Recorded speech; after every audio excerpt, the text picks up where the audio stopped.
అంటే దాని అర్థం మారిపోతుంది కూడా. సో నేను ఒక గొడ్డలపాటి అధ్యక్షుడు అతను బయట అడుగు పడితే అతను అడుగు గనక బయట పడితే విధ్వంసం అరాచకం ఏ మేరకు వెళ్తున్నాయి విధ్వంసాలు అరాచకాలు అంటే ప్రజలు కూడా భయభ్రాంతులకు గురయ్యేటట్టుగా అతను బయట అడుగు పడితే మహిళలు కూడా రక్షణ లేకుండా బయటికి ఇబ్బంది పడే పరిస్థితి. సామాన్య ప్రజలు తమ వ్యాపార లావాదేవీలు కూడా చేసుకోలేక ఇబ్బందులు పడుతున్న తరుణం.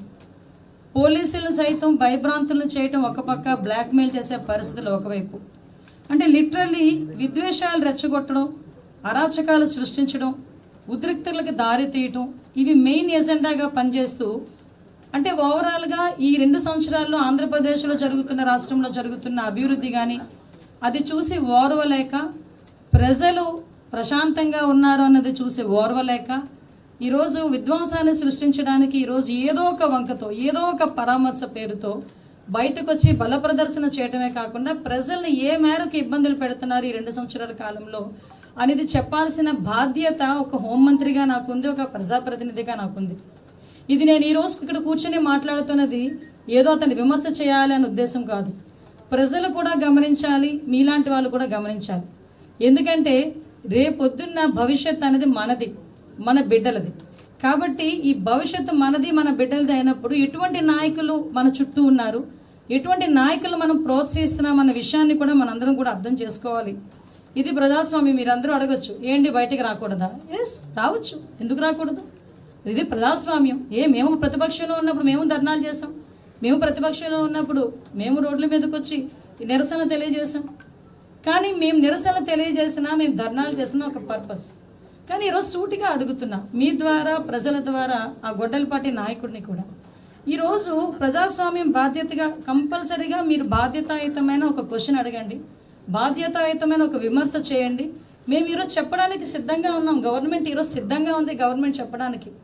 మీరు బాధ్యతాయుతమైన క్వశ్చన్ అడిగితే ఆన్సర్ చేయడానికి ప్రభుత్వం ఎప్పుడు కూడా సిద్ధంగా ఉంది ఈరోజు. అంతేగాని ప్రజల్ని భయభ్రాంతులు చేసే విధంగా, బెదిరించే విధంగా, పోలీసుల్ని బ్లాక్మెయిల్ చేసే విధంగా ఈరోజు నేరస్తులకి వత్తాసు పలకడమే కాకుండా నేరస్తుల తాలూకా వలయాలను తయారు చేసి ఆ నేరస్తుల్ని పరామర్శించే పేరుతో మీరు బల ప్రదర్శనలు చేసి గంటల పాటు రోడ్ల మీదకి వచ్చి ట్రాఫిక్ ఇబ్బందులు కలిగించి ఆఖరికి అతని 2 సంవత్సరాల్లో ఆయన చేసిన దగ్గర 22 పర్యటనలో దగ్గర 3 ప్రాణాలు కోల్పోయే పరిస్థితులు వచ్చినాయంటే ఎటువంటి మెసేజ్ ఇస్తున్నారన్న సంగతి కూడా ఈరోజు మనం గుర్తుపెట్టుకోవాలి. అంటే క్లియర్ కట్గా ఈరోజు ఇన్నిసార్లు బయటకు వచ్చారు, ఇన్ని కిలోమీటర్లు రోడ్లు బ్లాక్ చేశారు, ఇంతమంది ప్రాణాలు, 3 ప్రాణాలు బలి తీసుకున్నారు, చాలామంది ఆస్తులు పోగొట్టుకున్నారు. ఇలాంటివన్నీ జరిగిన తర్వాత కూడా పబ్లిక్కి ఉపయోగపడే ఒక్క విషయమైనా జరిగిందా? ఒక పరిశ్రమ వచ్చిందా? లేకపోతే ఒక ఉద్యోగం వచ్చిందా? ఏం జరిగింది? ఒక పర్పస్ అంటూ ఉండాలి కదా. ఈరోజు ఒక గొడ్డలిపాటి నాయకుడికి కూడా ఒక పర్పస్ అంటూ ఉండాలి. అటువంటివి ఏమీ లేకుండా ఈరోజు కొన్ని ఎగ్జాంపుల్స్ మీకు చూపించాలి. ఎందుకంటే ప్రజలకి కూడా చాలా సందర్భాల్లో మా గౌరవ ముఖ్యమంత్రి గారు కూడా అంటుంటారు మరుపు అన్నది. కానీ మరుపు కాదు, మేము ప్రజలకి తెలియజెప్పాలని ఒకే ఒక ఉద్దేశంతో ఈరోజు మీకు పెడుతున్నాను, ఈరోజు చూపిస్తున్నాను. ఒకసారి ఫస్ట్ వీడియో ప్లే చేయండి.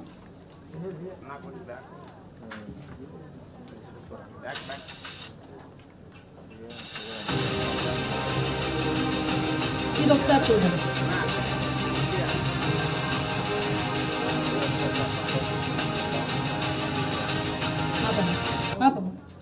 ఇక్కడ మిర్చి రైతుల పరామర్శ, అది గుంటూరులోని 19 ఫిబ్రవరి 2025లో పరామర్శ పేరుతో మిర్చి రైతుల్ని గురించి పరామర్శ పేరుతో గుంటూరు మిర్చి యార్డుకి వెళ్ళారు. అయితే మీరు అక్కడ చూస్తే మిర్చి రైతులు అంటే ఏ రైతులైనా అవనవసరం, ఎవరైనా ప్రజాప్రతినిధులు వస్తున్నారంటే ఎంతో కొంత మంచి జరుగుతుందనే ఉద్దేశంతో వాళ్ళు కూడా వెయిట్ చేస్తారు. కానీ మిర్చి రైతుల పరామర్శ పేరుతో మిర్చి రైతుల్నే తన దగ్గరున్న సెక్యూరిటీ వాళ్ళ చేత, బౌన్సర్ల చేత కొట్టించడం. ఒక్కసారి బయటికి వెళ్తే ఒక్కసారి ప్లే చేయను, అక్కడ చూడండి మిర్చి రైతుల్ని కొట్టించిన పరిస్థితి ఒక్కసారి మనం చూడాలి. అదే కాకుండా అక్కడ టెక్కీల్ని కూడా దొంగతనం చేయటం అంటే అంత దారుణమైన పరిస్థితి అండి. ఒక పక్క నుంచి మిర్చి రైతుల్ని పరామర్శిస్తున్నామని చెప్పి బల ప్రదర్శనలు చేయటం, దానికి కొన్ని గంటల పాటు రోడ్ల మీద బల ప్రదర్శన చేసి తీరా అక్కడికి వెళ్ళిన తర్వాత ఏ మిర్చి రైతును కూడా మాట్లాడే పరిస్థితి ఉండదు. ఏ మిర్చి రైతుని పరామర్శించే పరిస్థితి ఉండదు. కానీ అక్కడ మిర్చి రైతులనే కొడతారు, తిరిగి అక్కడ ఉన్న మిర్చి బస్తాలని కూడా, టెక్కీల్ని కూడా దొంగతనాలు చేసే పరిస్థితులు కనిపిస్తాయి. మీరు ఎటువంటి మెసేజ్ ఇద్దాం అనుకుంటున్నారు ప్రజలకి? ఇలాంటి పరామర్శల పేరు మీద ఎటువంటి మెసేజ్ ఇద్దాం అనుకుంటున్నారు? నెక్స్ట్ ఒకసారి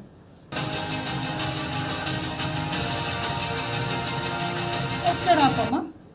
ఇక్కడ మీరు చూడండి, దగ్గర ద్రాప్తాడు పోల్పల్లి దగ్గర ఇంచుమించుగా, అంటే హెలికాప్టర్, అదో పెద్ద నాటకం. ఒక సిఐ మీద దాడి చేస్తారు, హెలికాప్టర్ మీద అక్కడ ఉన్న వాళ్ళు ఎవరో దాడి చేశారని చెప్పి ఒక నాటకం ఆడతారు. ఆ రోజు నాకు ఇప్పటికీ బాగా గుర్తు. అది చాలా దూరం, బెంగళూరు నుంచి కొంచెం దూరం, ఆ డిస్టెన్స్ చాలా ఎక్కువ ఉంటుంది. కాబట్టి మీరు హెలికాప్టర్లో రండి, హెలికాప్టర్లో వెళ్ళండి అని చెప్పి పోలీసులు చాలా క్లియర్గా వాళ్ళని రిక్వెస్ట్ చేశారు. ఇట్స్ నాట్ ఇన్స్ట్రక్షన్, రిక్వెస్ట్ చేశారు. రిక్వెస్ట్ చేస్తే హెలికాప్టర్లో వచ్చినట్టు వచ్చి హెలికాప్టర్ అక్కడ పెట్టి వాళ్ళ తాలూకా కార్యకర్తలతోనే ఆ హెలికాప్టర్ దగ్గర, నిజంగా ఒక హెలికాప్టర్ దగ్గర అంతమంది జనాలు ఉండొచ్చా అండి? ఒకసారి మీరే చూడండి ఒకసారి. ఇది మేము ఎస్టాబ్లిష్ చేయాలి, చూపించాలి, ప్రజలకి చూపించాలి వాళ్ళ తాలూకా నైజాన్ని. అంతమంది ఆ హెలికాప్టర్ దగ్గరికి వచ్చి వాళ్ళు నానా బీభత్సం సృష్టిస్తే మళ్ళా దాని పేరు మీద అక్కడి నుంచి బల ప్రదర్శనగా బెంగళూరు వెళ్ళిన పరిస్థితి. అంటే అక్కడ కూడా